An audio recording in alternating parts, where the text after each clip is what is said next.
Hey, everybody. Thanks, Lisa. Thanks, Sheila, for joining me. And if anyone else wants to join, I just posted the link. So join us because we're going to talk what's happening with you. Are you in Lisa's in lockdown in San Fran or in the Bay Area? And Sheila, you're in Seattle. Is that right? I'm in Pacific Beach, Washington. Washington. But I live in Seattle, so I'm not at Seattle.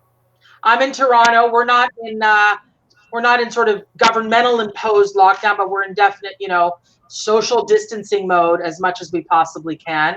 I'm working from home a lot. And I feel like this, if I don't put it out there, if I don't try and help in some way, my mind goes into a little bit of my own anxiety story.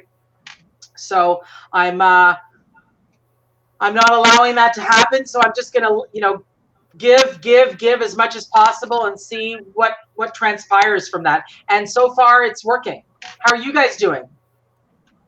Yeah, I feel similarly. I am feeling like this is the opportunity to manage my mind, do all the work that I know, that is see the circumstance and see the thought and the thinking. And my query right now is how can I use this time to contribute? And what I'm called to, it's funny because I was thinking about what you were saying before we went live, Sheila, and that you were heading in a direction and I also am doing other things. But then as soon as this happened, I realized that what I have to bring is slightly different from what I have been doing, but it's what's needed. So it's like following the call of what's needed. And that definitely feels way better, like you say, Victoria. Following the call of what's needed. And to me, it's a game changer to just decide, okay, that's it. I'm just going to, completely immerse myself in giving and putting positivity out there. And that's all I can do. How about you, Sheila? Yeah, well, really similar. I was just walking on the beach this morning. Yeah. And realized that if the idea is that we need to be helpers, like how can I help? And so I've been working on my business resource strategies and was doing this idea around strategy and board development and very practical business management type things. But I had written this Sheila's Burnout Toolkit last year to process burnout that I had experienced. And I was thinking I could development adapt it. Yeah. And anyone wanting to join us, the link is, I can do this. I know how to do this. Text on screen. Here it is. This is the best. Add a crawler. I'm gonna add a crawler because it's to add a guest. See, Lisa, this is the crawler. A crawler, honey. You got to add a look at this. Watch this. I can't see your screen. Look at this. It's coming. It's coming. There it is. There's the link. Whoa, I love it. I need to learn this platform. There's the link. Yeah, join us here because this is kind of an exciting way to connect with people. Are you finding that, Sheila? Are you finding that your change of direction is because of all of this, or because of where you're at, or what? I think I had a fork in the road idea, and I've always had the idea of working with leaders around well-being. Right. And that was where the Burnout Toolkit came from, because I thought these are things that are practical that help me. Direction. You're finding that what? So I think it's balance. Balance. Is that what this is all about? The change of direction is about balance? Going to the other direction of the balance, from business management to personal wellness, I guess. And my goodness, that is a necessary zone that you might be at. Now, Lisa, you excite me because you're doing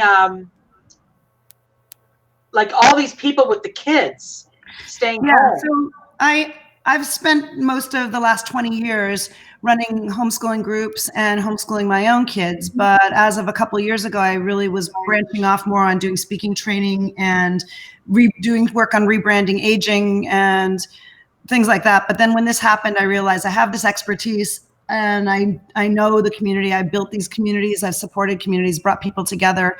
And now what's happening, because all the schools in our county surrounding San Francisco Bay Area have closed down and everybody has their kids at home, parents are freaking out because they don't know what to do with their kids being at home. And so me and many of the people in my communities who have information and experience are stepping up to say, hey, we're here to help and support. We already know from our own personal experience that having your kids at home to learn is a great, actually a great opportunity. So we're helping people make the shift in perspective on that. And you've had a lot of experience with it, Lisa, because honestly, a lot of people think, oh my God, homeschooling, holy hell, homeschooling. But you really have a real amazing concept around this. I think you're demystifying it and making it a little bit less scary for people, I'm hearing. Yeah, well, yeah, I mean, basically the people who are finding themselves at home with their kids are not necessarily people who want to homeschool. They're just seeing it as being some period of time. Excuse me, pardon me. It's my theory that it's either going to be, they're going to have their kids at home for either 3 weeks, and which is the current stance right now. School's going to go back supposedly in 3 weeks or until further notice. I think what's going to happen is, unless things are radically turned around, which I don't think they're going to turn around that quickly, it's going to be until next year. So I actually think people are going to have their kids at home for the next 5 months. And most of them, today was the first day for most of our county areas to have the schools out because they closed down last week. So the schools have been scrambling to figure out how do they keep delivering education to home. And I don't know what that's going to look like. I don't think they're going to be able to make that pivot that quickly. So in the meantime, me and many other people who have experience in having kids at home for learning are stepping up to say, how can we support and what kind of resources and community and information do you need? Wow. So actually, I'll post my link in case there are people in that situation. Yeah, do it. Post the link. Where does one do that? Just post it in the comments. Go to, can you see that? I don't know. I'll try. Well, you guys carry on chat and I'll see if I can. Because if there are people who could use they can join my group and so I want to just acknowledge some of the people that are joining. Judy Liebrack, thank you so much for joining. Anybody want to join on this? Please there's the link. I just posted the link. Judy is saying hey. And Melissa Bavinka is saying hey, and Marla Manning, hi, nice to see you. You're always so there. And hello from Seattle, Melissa, hey. And just left San Fran, she said. Wow, yeah. Melissa, were you did you leave because of the announced lockdown? Yeah, you can post your comments. I'll go back to Facebook to see it, and it'll show up here. And Paulina, nice to see you. She's a sweetie, saying God bless everybody. And Melissa saying people need mental health support. Exactly what I'm trying to do here is that everyone is feeling anxious. I myself, I teach this stuff, and I have to say I feel anxious, but instead of indulging the rabbit hole of anxiety, instead of going down that, like I've been crying, I've got friends in lockdown in Spain and Italy, and I've just been like, oh, Jesus, this is really going to be, but you can go down the rabbit hole or you can disrupt. You can notice when you're in the rabbit hole and go, oh, I'm feeling anxious, and disrupt, and replace with something else. Replace it with something else, and hopefully something positive. Right, Sheila? Yeah, I'm going to write that down. Disruption is such a common business term, but it's like we have to disrupt ourselves and to get out of that self-protection, fight, flight, freeze mode. That's right. And Melissa Bavinka says, I was there. I was where you are like a week and a half ago. We're going to be okay, everyone. Yes, we are. Now, the key to change, I just want to say to anyone who's tuning in, the key to change has 3 steps. Awareness is the beginning, but awareness alone can do nothing. You got to be aware, then disrupt what you're aware of if you're aware of something that's not helpful. And then you got to replace it with something that is helpful. Like, I don't know, a positive affirmation, a positive visualization. I mean, the brain doesn't distinguish between real or imagined. So do something that's positive. And then, of course, repeat, and repeat again. We bear down, and as small business owners, we collaborate. Yes, Melissa, absolutely. the truth is that there's no way that we will be able to stay positive if we don't do something specific around it. It's not happening. You've got to actually do some disruption. Ryan Radin says, thank you, Ryan, for joining us. Although this pandemic is devastating, it is also a time for us to recharge and renew. I totally agree. There's no traffic out there. Toronto is normally wall-to-wall cars.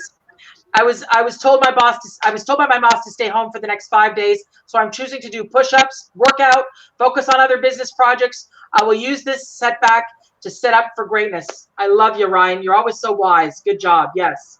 And I mean, I'm going to have time. I'm going to have time to do things like create a webinar that I'm going to be shooting. I'm going to be doing an online summit in May. You know, I was thinking, God, my speaking gigs are all getting canceled, but online summits come to the rescue, right? Online summits. And Melissa says, keep a strong voice. People need you right now, leaders. Yeah, everybody who has any kind of leadership ability needs to step up and give. I get a little teary when I think about that. I'm a bit of a softie. Yeah, I really appreciate you for doing this, Victoria. It's a really good modeling of connection and contribution and community. So I think, just really honor you for jumping in. Well, absolutely. And all I can say is, you know, I just got interviewed for an article about loneliness. You know, and I mean, a lot of people are going to feel lonely. A lot of people are going to be feeling lonely. But you know what I want to say? Here's what I want to say. You can be lonely as a mind state in the middle of a beautiful group. So loneliness is loneliness is a description of a state of being, which is completely neutral. The state of being could be alone, but the loneliness is describing that aloneness in a way that is negative. So reach out, create community, use your tools, your online tools, and don't be alone through this. It's not necessary to be alone through this. I'm not worried, but I'm concerned about people who suffer from anxiety and depression. Because this stuff I'm seeing it in my practice. I've been preparing, by the way, for this with people for a couple of weeks since I heard about everything and the possible lockdowns that was going on in China, and then I saw it happening in Italy. I was like, okay, potentially this is just a matter of time for there to be more lockdowns. So lockdowns meaning you can't leave your home and all this stuff. We're not there in Toronto as yet, but we're in major it's basically you are anti-social, you are anti-cultural. If you were being, like, about 4 days ago, there was a lot of arrogant dismiss. Oh, it's the media making too much of this. And I was in there too. Oh, it's all too much, you know.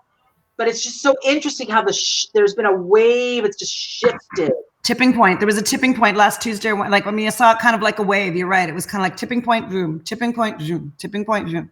Yeah, I mean, I used to chat. I was chatting with my friend in Spain about last week. And he's like, "Oh, Victoria, this is all crap. Whatever. It's just a flu. You know, this big thing. Oh, it's just a fire. It's just a flu. It's just a cold." And now he's in lockdown because the thing is out of control in Spain. And I'm like, "How are you feeling now?" He says, "Well, I wish I'd thought differently. I wish I didn't go and hang out in a super busy place. I wish I hadn't just hug my friend defiantly, you know, these kinds of things." What do you Can I share something about that? Please. The thing that I notice anytime we have fear as human beings is we automatically go to divisiveness and conflict. And I think it's a natural state, and you can probably say more to this since it's your line of work, Victoria, you probably have more scientific expertise on it, but I think the amygdala clicks in to fight or flight, right? And we go to, when we have that automatic response, we get divisive. And what I've seen happening a lot is people feeling like that things should be happening in a different way than they really are, that everyone has the idea of what should happen. And so there's a tendency to go to divisiveness against other people and what they're doing, or what you just raised, feel regret or shame directing towards ourselves. And I think that's the natural brain response. But equally human that we also see coming online is this other piece we're talking about now, where we swing back the other way and say, what can I do? How can I help? But I think as we do that, we can still have compassion for the parts of ourselves or other people's not knowing or fearful reaction in the face of what's scary. What have you noticed, Sheila? Well, it's interesting you mentioned loneliness, because I just had a conversation this morning with somebody here, and I think we both were talking about how much being with your own thoughts can be so challenging, and that's why people can get so challenged with being alone. Yeah. So managing thoughts is really where it's at. How do you manage your thoughts? How do you manage your thoughts, Sheila? It takes a lot of effort for me, and I definitely learned from Finding Your Self Culture. And I also thank you. I've also learned a lot from Lisa Lemberger. I don't know. She does neurosculpting. Right. Yes. Mm-hmm. Wimberger. And what's happening? Are you feeling, is that something that you're personally being touched with, this loneliness feeling as you're going through this right now? No, it's very strange. I've been working on this for like a year and a half, actually. So I saw another authority, you all know him, but I can't remember his name, but he was talking about, this is the moment to step up with everything you've been trying to learn and putting effort into learning. This is it. This is it. To do it, because it's going to give you resilience. It surely is going to give you resilience. Absolutely. Lisa, what can you say to the resilience concept? I mean, I think that I've heard a really beautiful quote today. What was it now? I can't remember what it was, but something. You don't have to get it perfectly right. It's something speaking to the fact that it's a cliche, that the sentiment is a cliche, but it's so deeply true that we really get so much clearer on what kind of mettle we have when we go through adversity, and when we go through difficulty, we get torn down, or they get torn down to see what grows up, right? And I think it's hard in the midst of the fear. It's hard to remember that, but I think that's the perspective. Like Sheila was saying, when we're managing our minds, and we're really being rigorous about managing our minds, that's the thing we always have to come back to, or at least one of the things we have to come back to, which is that there's always cycles in the human experience, and we can only swing in one direction so far before we swing back the other way. So, I like that. We can only swing, before we swing back the other way. Absolutely. And what do you think? Okay, let me get a little bit spiritual here. What are you thinking about the bigger lessons in all of this are? Anybody got any ideas out there? I mean, go ahead, Sheila. Do you have some thoughts? Because I can wait. Just be here now. Be here now. And someone on my group said, I have found positivity in being alone, which is interesting. Interesting. I have found positivity in being alone, which I find interesting in that regard. Not everyone can relate to that. Not everyone can relate.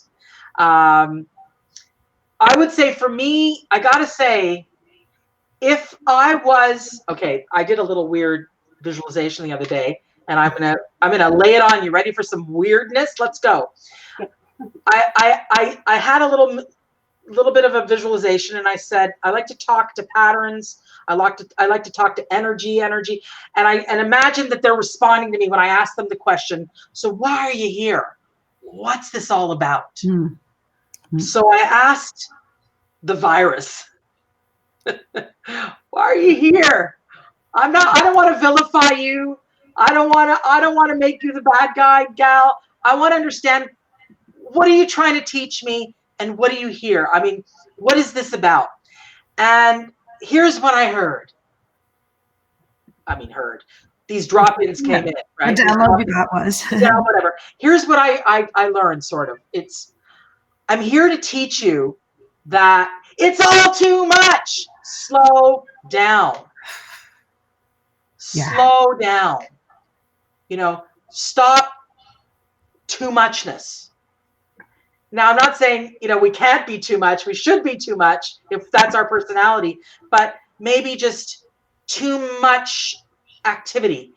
It's okay I don't know about you, but if I've got the phone notifications on, there's ding, ding, ding, ding constantly notifications, emails, it's all too much activity.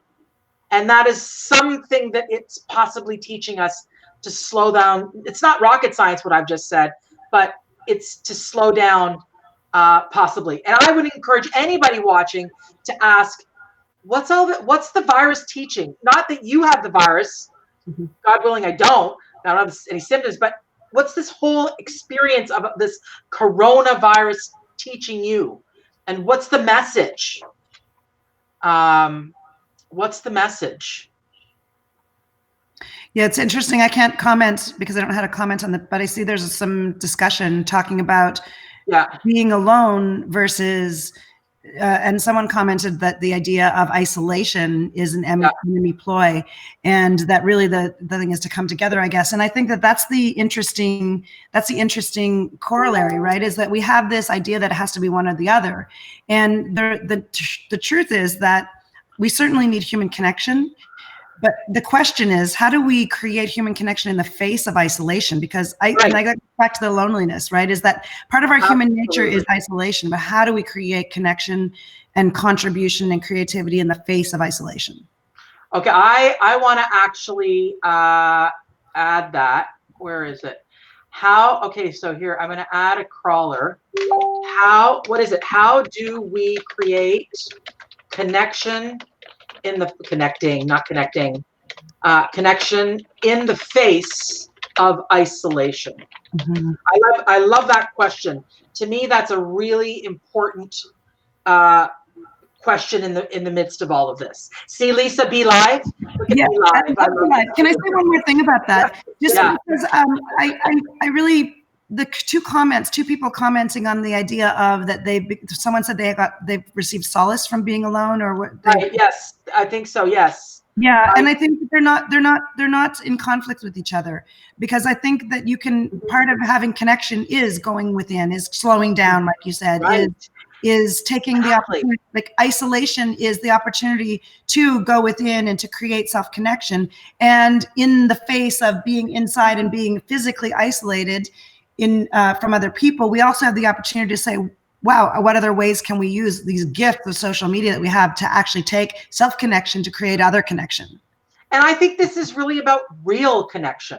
Right. I think we're all about being connected, but connectivity, social media connection. But this isolation is causing us to be deeply connected in ways that are very, very, very different from when we didn't have this. I liken this, of course, it wasn't as serious. I liken this to when all of North America went black with the big loss of power. Do you remember that? The Eastern Seaboard lost all its power. Mm-hmm. People were so incredibly loving and kind, and there was no interruptions in terms of all of the power. We didn't have any power. We were just sharing food and sharing time and sharing conversations, and it was deeper. We seem to be needing this right now so profoundly. Yeah. And the pollution has gone down worldwide. Oh, wow. Look at that. Yes.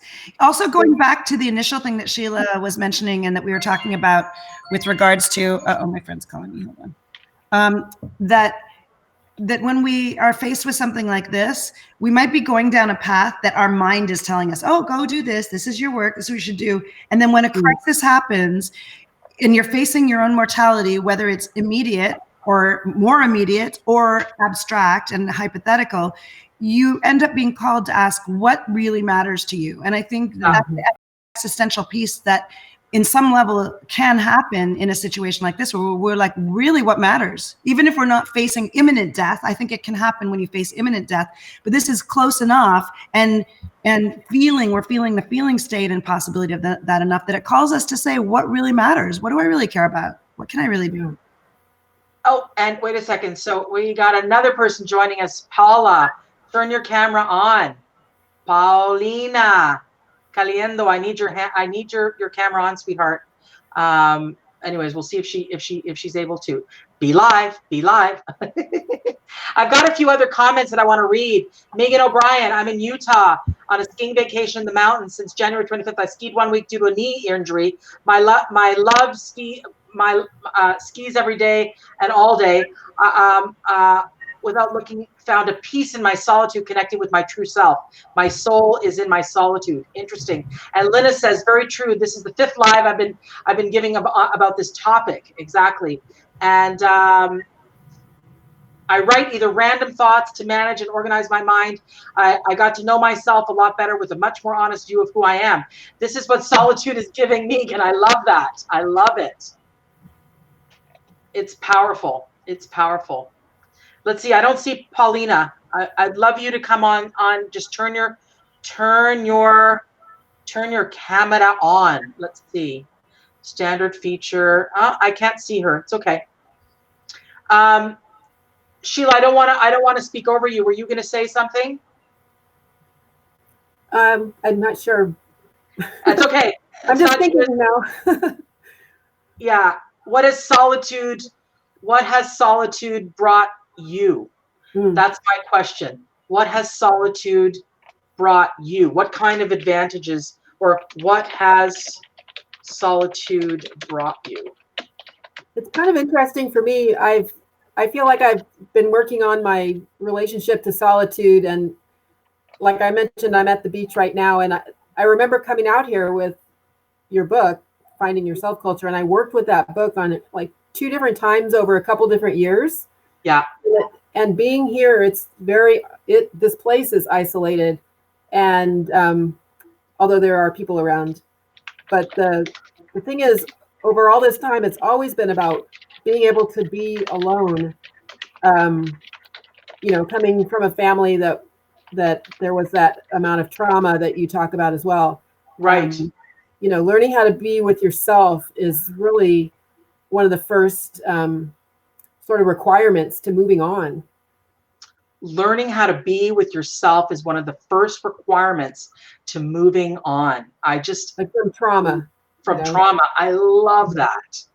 To me, it's everything. It really is everything. There's no other way, frankly, to trauma requires that we pay attention. Trauma requires that we listen, pay attention to our deep inner voice. And when we find our self-culture, how do we know we found our self-culture? When our own voice is the loudest in our mind versus our mother, our father, our community, our boss, our friend, or this. What's your voice doing? What's your voice doing?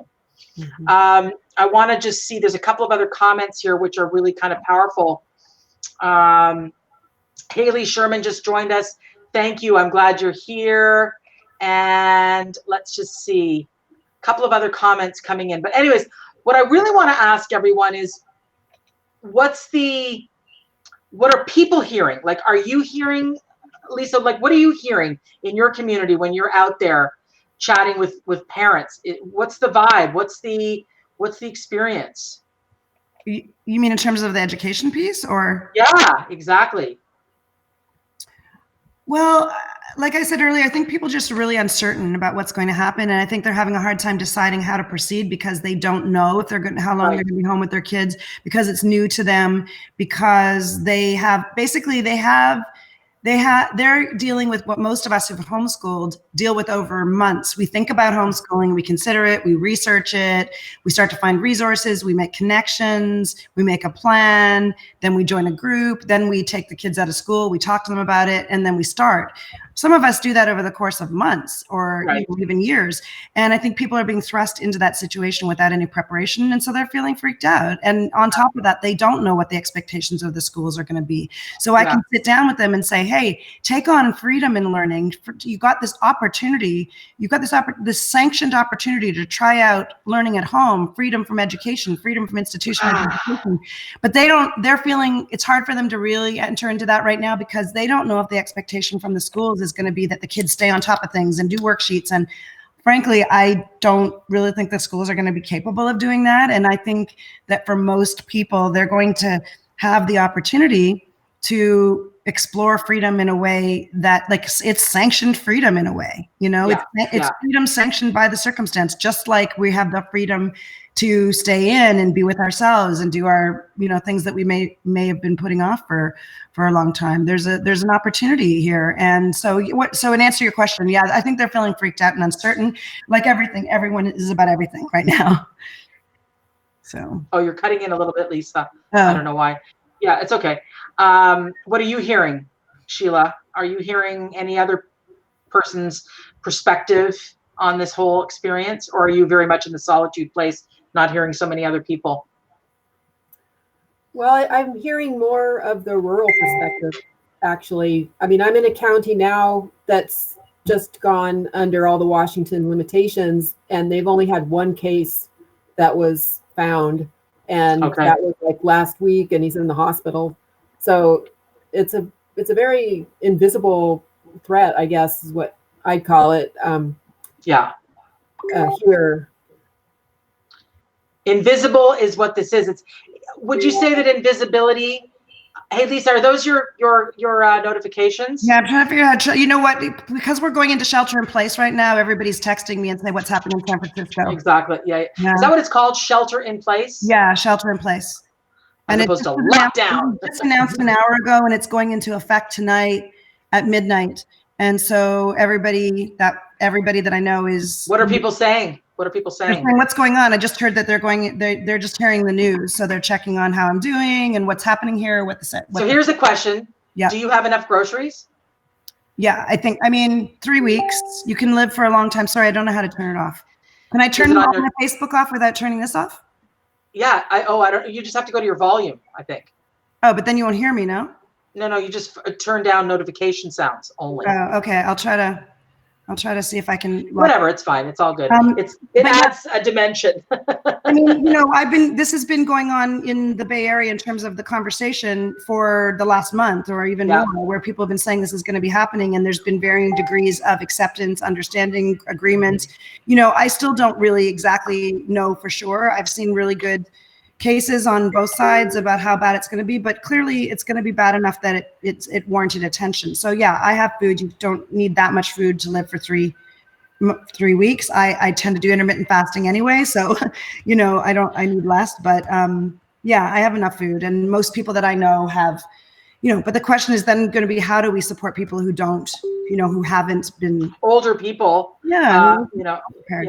people who aren't prepared. But I think you guys have been told, well, you have a day to do it, to go into that. Unfortunately, like, that tipping point has happened where people are out running around. They have been the last couple of days. It's been getting more and more. And I haven't gone out because I think it's going to be a bit crazy out there right now. But I think that probably out there right now is probably fairly intense. I can feel that, actually. I can totally feel that. I would say that the journey toward this process right now, I don't know about you, but I have been feeling like something like this, not exactly this, has been kind of brewing on this planet, that we just couldn't keep going and going and going. So we needed a total slowdown, and that's, I think, what's going on. But I want to talk about anxiety. Anxiety as what is anxiety, and how do we I want to give 1 or 2 tools. And the first tool has to be watch your breathing. Not just watch your breathing, but change your breathing. And not just change your breathing, but slow your breathing. Slow your breathing. That's the key. And people go, oh yeah, I know that. But it really is very interesting how people know about it intellectually, but aren't practicing it on a moment-to-moment basis. So just, that's huge. And the other one is, so any kind of breath work would be good, 4 in, hold for 4, 4 out, really slow, or just full in, hold, and then full out, nice and slow. These kinds of things is the best way to relax your nervous system. And the other one that's huge, I would say, is that helps very much a very anxious mind without drugs, is focus on the details. Like, get into the details. Some people are like, what details? Well, if you can't find a detailed wall to start to follow the details of the wall, follow the lines in your hand. It'll calm your brain. Focus in on the minutia of details for 5 to 6 minutes, and watch the lines, count the lines in your hand. Your brain will immediately slow down. Your brain will immediately slow down. I work with this in the office all the time, and it's extremely useful. But these are simple little techniques. Slow your breath down and focus on a detailed surface and count the lines.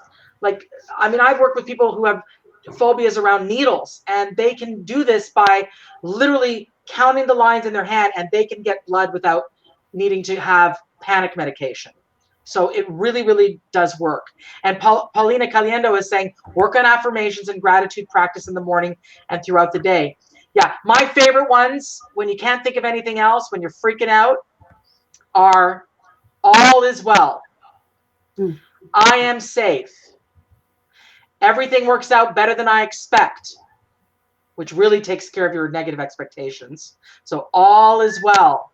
I am safe. Everything works out better than I expect. I trust in the process of life. I trust in the process of life.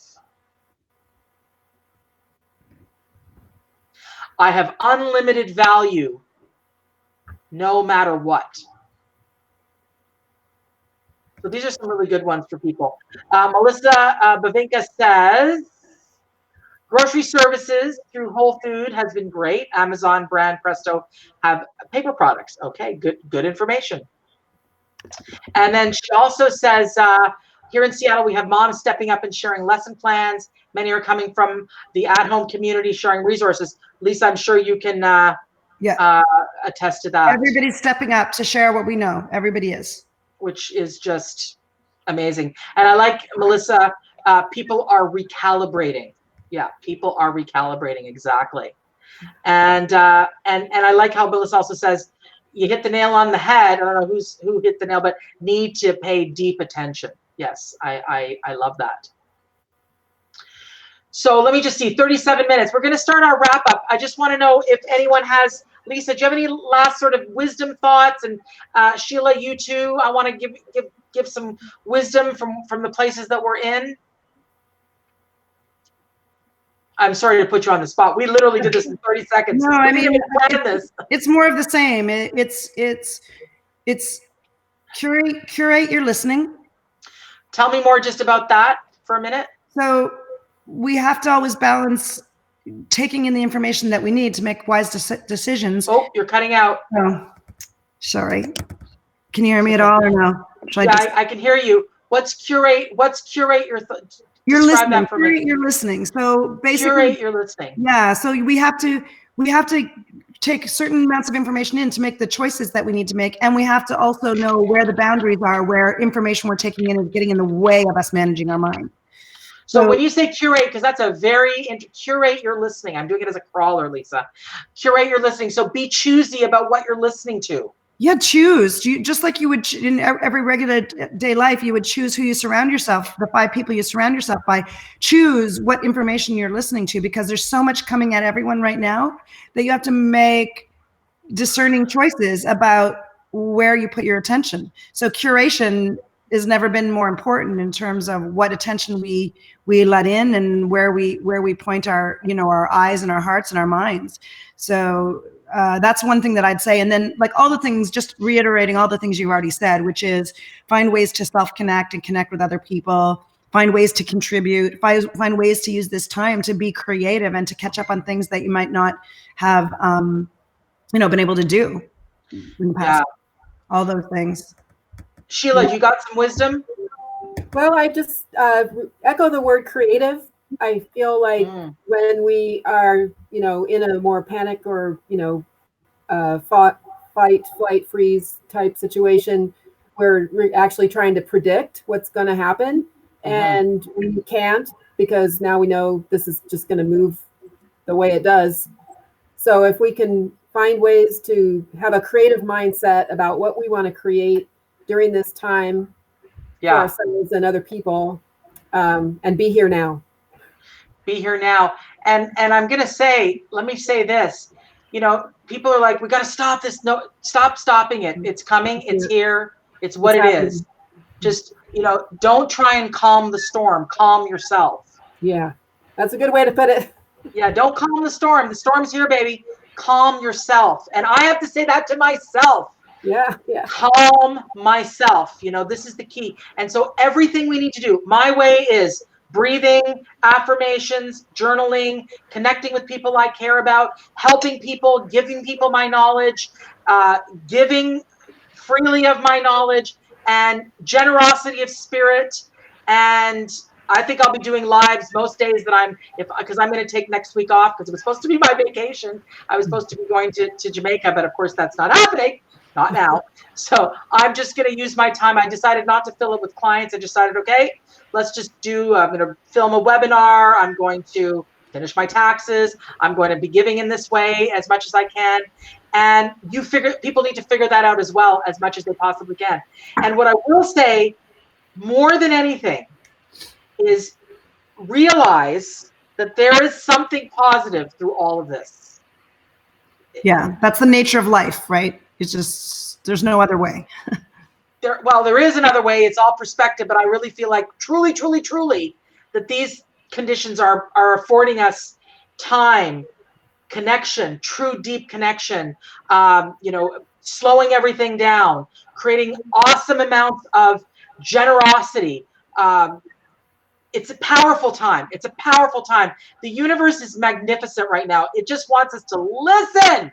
Oh, Paulina, thank you. I love you too. I'm so glad that you were able to tune in. And my guests too. This was so impromptu. I was like, who wants to join me? Let's go. Let's just do something here. So here we are. I have to confess, I didn't know that this is what you meant. I know. I still put you on the spot, Sheila. But I'm so glad you're here. You're my soul right now. Thank you for curating this, Vic. Yeah, and I'll do it again, but I just want to say thank you for sharing your wisdom, Sheila. Thank you for sharing your wisdom, Lisa, and every single person that signed on. Thank you so much, and continue to have courageous conversations with yourself, with other people. Be courageous, be kind, and those are my main things. If you want to stay connected, okay, here's ways to stay connected. Lisa, how can they connect with you should they need to?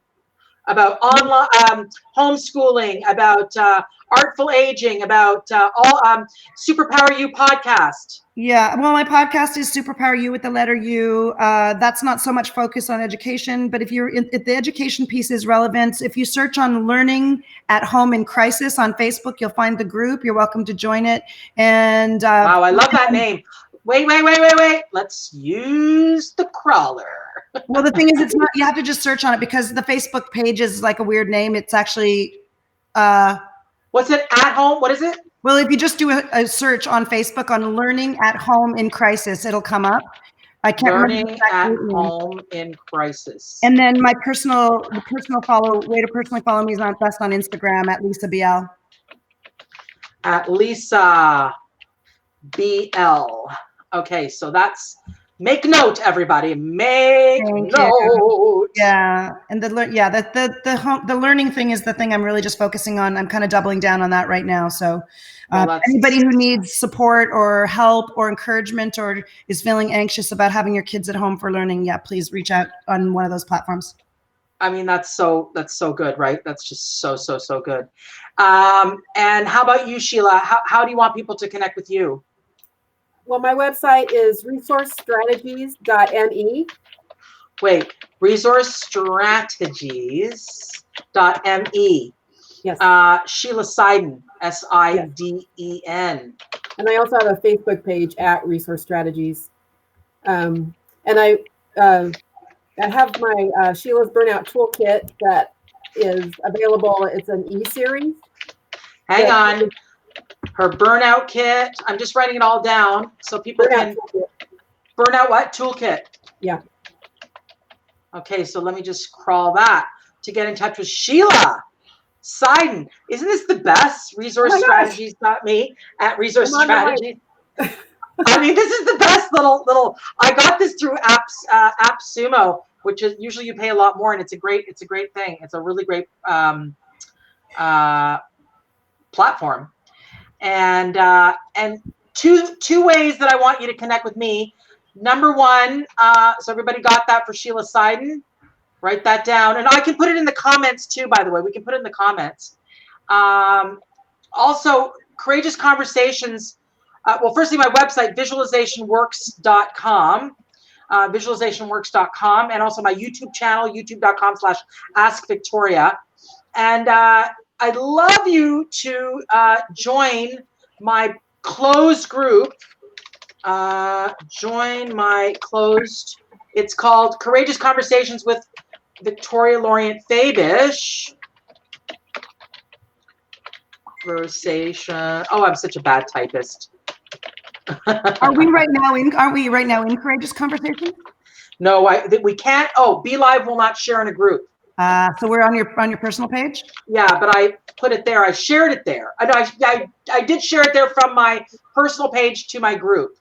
So I think it's going live onto our personal pages too, because someone told me they saw. Okay, good. And Courageous Conversations, it's great because the thing is, it's a closed support group, but all your resources are welcomed. How you create courageous conversations with yourself and others, how you create bravery within yourself, cultivate bravery. That's what it's all about. And if you want to connect with me, visualizationworks.com and YouTube. And of course, Instagram, I forgot to add. Instagram is at Victoria Laurent-Fabish, which is really, really, everyone's on Instagram. I'd love us to all be connected. Okay, so any last thoughts before, what do you have to do now, Lise? Well, I have to get my daughter pretty soon, and I don't know. What's your next steps? I don't know. I have food. I'm not really sure if I should go out. I think it's going to be a little crazy out there right now. I think I have enough food. I don't know. I actually just have to sit down, try to calm my mind and say, okay, what needs to happen? It's also, again, one of those unknown things because I don't know how steep the lockdown is going to be. And so one thing that a lady from Italy, a young woman from Italy said that the reason that they all stayed alive, not that, I don't know, it's a little different over there. I don't know. I could be wrong. I don't know. Is that when they would come in from the outside world, they would go to the outside world with jackets that they would take off and air out, or maybe spray with Lysol or whatever, just like so that, and then of course, obviously wash your hands, wash your hands. But I think I'm going to say that I really hope. I don't think the stage. I mean, people say we're at this 2 weeks behind Italy. I don't know if those numbers are consistent right now, but my hope is that we've got it at the point right now where we can, if everybody staying in and such 6 million people staying in for the next 3 weeks, that we can really do a pretty good job of slowing it down. I mean, that's the intention, and I hope that that's what's going to happen. That is absolutely going to happen, I believe. Yeah. In Italy, what happened was that they were like, whatever, this site, it was all that unknown stuff. And I think that's what a lot of people feel regret about. You know what I mean? And we are learning. If we can do any learning, we must learn that this is not a hoax. This is not BS. Oh, I think we're waiting on that for the most part, aren't we? Maybe some people. Some people not so much. This is not a hoax. This is real, and we can learn, and something positive can come from it. And pay attention to what it is that people, what the official medical scientists are saying. I think that's important. On Democracy Now, there was a young kid who created a map. I don't know if you saw that, Lisa. A map of all the cases in the world. He's tracking all of the waves. I don't know. It was on Democracy Now, and this 16-year-old lovely kid who's on lockdown, his school is closed. He knows how to do coding like crazy, and he created a worldwide map of everything, where the cases are, how many cases, all that stuff. I think that's pretty. Again, the woman on Democracy Now is going, how did you? Well, I have time. I know how to code. I created it. Right, Lise? This is the thing, and this is one of the silver linings, is suddenly we have time we didn't have. What are you going to do with time in terms of learning and creating? Absolutely. What are you going to do with time? Well, I think that Beethoven, 19 years old, lovely kid who's on lockdown, his school is closed. He created, knows how to do coding like crazy, and he created a worldwide map of everything, where the cases are, how many cases, all that stuff. I think that's pretty. Again, the woman on Democracy Now is going, how did you? Well, I have time. I know how to code. I created it. Right, Lise? This is the thing, and this is one of the silver linings, is suddenly we have time we didn't have. What are you going to do with time? Mozart. Who was on lockdown and he created his biggest masterpiece? There was many writers have written their biggest masterpieces when they're in isolation. So let's I got to capitalize jump on off, okay? Because I got to Okay. finish doing some last minute shopping, so I'm going to jump off. I don't know Okay, how honey. to do it, I'm going to end our live, but thank you. bless you, everybody. Sheila, thank you. Stay in touch, darling. Will do. Thank you so much. Thank you. Bye for now, everybody. Bye.